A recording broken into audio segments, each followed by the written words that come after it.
Hello friends, welcome to Dr. Rajesh Verma's YouTube channel. I am once again in front of you with new video, and the topic of discussion of this video is cognitive development part 3. As you know, in the previous two videos I have discussed all the two parts, part 1 and part 2, introductory part of the cognition, and what the biological processes or biological tendencies of cognitive development on which the Piaget theory is based. And the third part is the most important part, where we are going to discuss the four stages suggested by the Jean Piaget through the cognitive development theory. So dear friends, it's a very important for your syllabi, and you can understand how you developed through your infancy from childhood to your present state of mind or present state of your health. So dear friends, now let us start the cognitive development part 3. As you all know what cognition is, let me take 10 seconds to explain you this. All sum or it is a sum total of your intellectual processes. Your perception, attention, your memory, your thinking, your problem solving, everything comes under domain of cognition. So how these processes or these abilities develops in the child. So this is the topic of discussion of this video.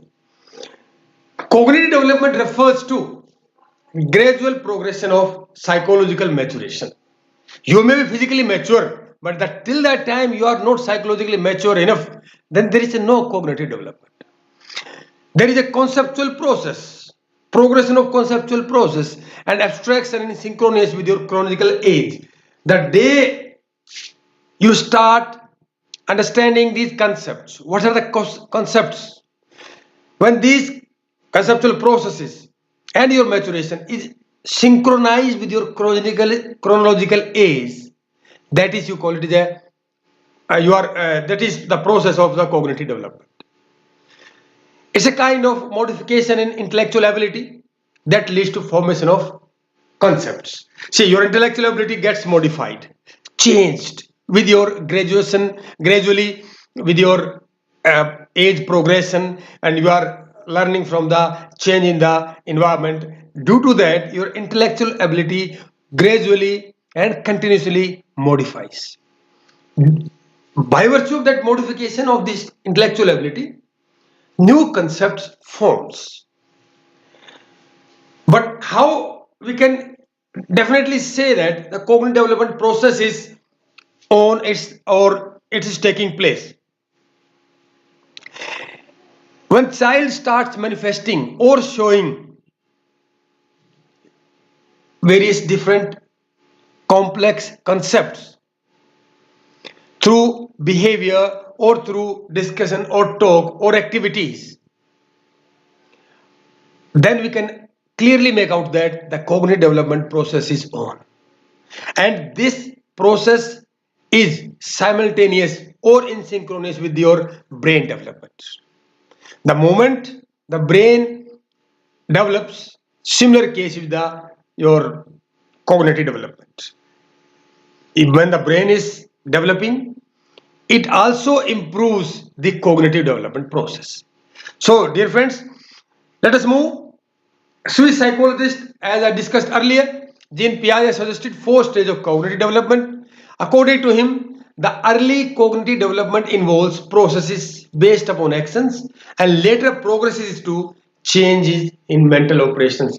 This see earlier the cognitive development in the infants and early childhood that take place with the uh, aid of actions and activities, but it progresses gradually and changes modifies mental operations or mental structures, which he calls or Jean Piaget called as schematas.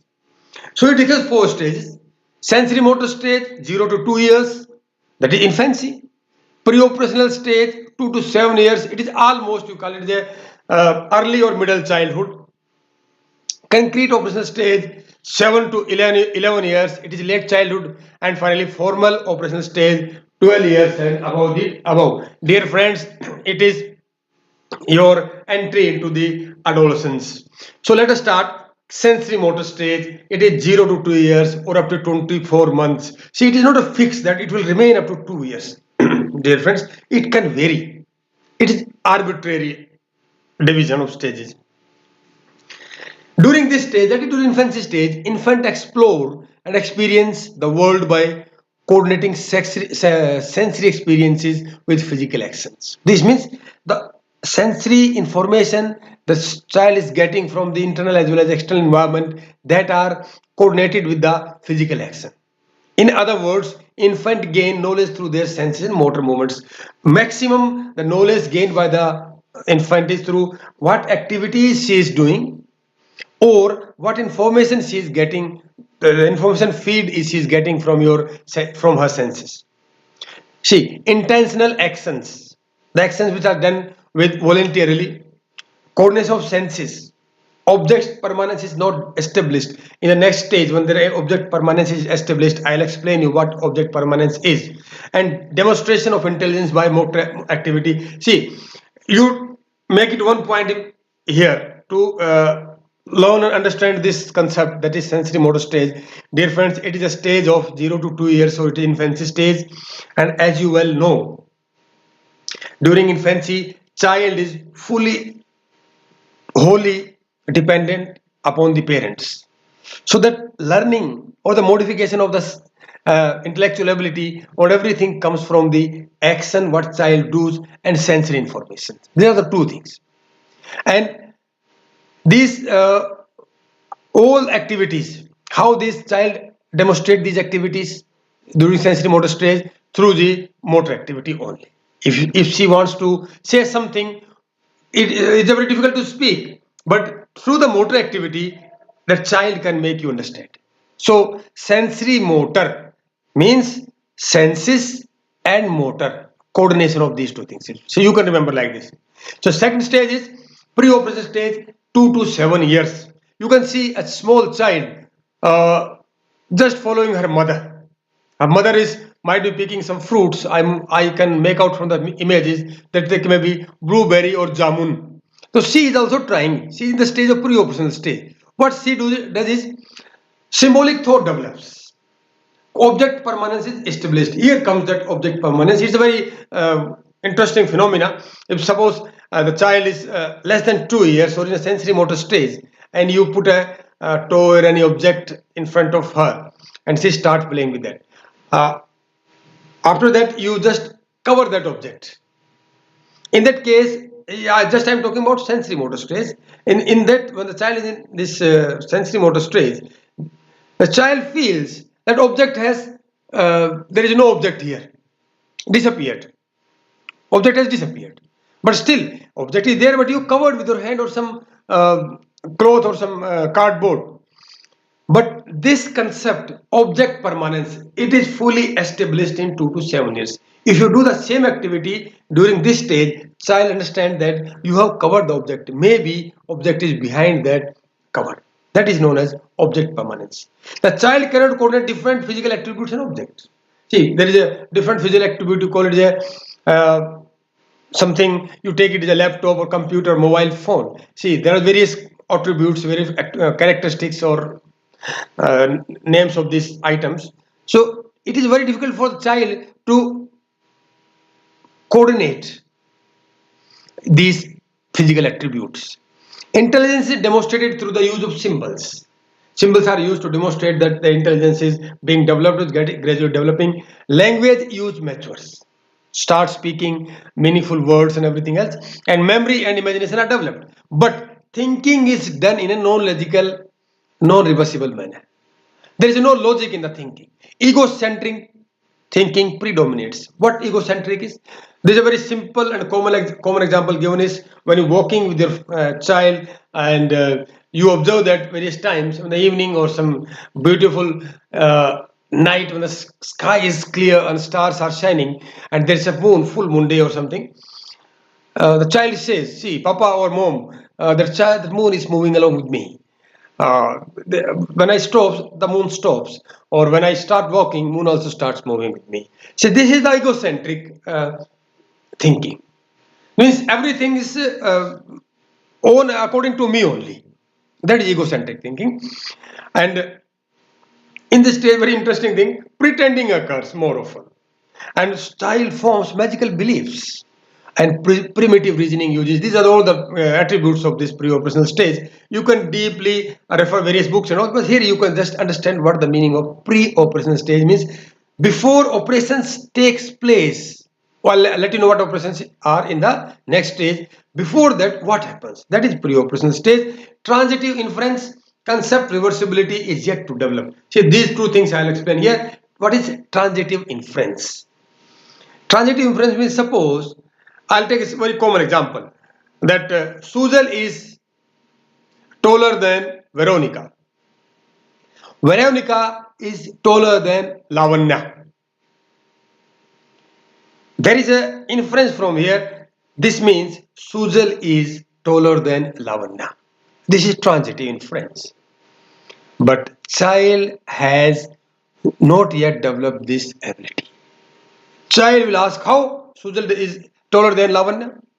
That Veronica will ask, if Veronica is being in this stage, then she will certainly ask how Sujal is taller than me and I am taller than Lavanya. Then how Sujal is taller than Lavanya? How it can be? So that question, how, demonstrate that child is in pre-operation stage or transitive inference has not yet developed. Second is concept irreversibility. Very simple example. You say 2 multiplied by 8, or yes, you say 8 multiplied by 2 is equal to 16.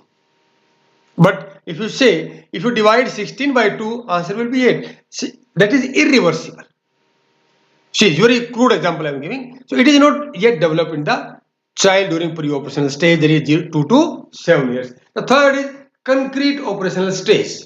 As I was discussing, now operations means your mental operations, your cognitive operations. That was pre-operation stage. Now these operations become more mature and they are more concrete now. They are just one step uh, previous to the abstract. So concrete is a very important stage where child can reason logically. Now the reasoning and thinking, which was earlier illogical, now it become logical. Classify objects into different sets and able to perform reversible mental operations on representation of objects. See, here the child is now capable enough to do mental operations reversible also. The thought process matures. Problem related to concrete events solves in logical way. Egocentrism eliminated. Now, moon doesn't move with a child. Uses inductive logic, etc. These are the parts and characteristics of the concrete operational stage, that is 7 to 11 years.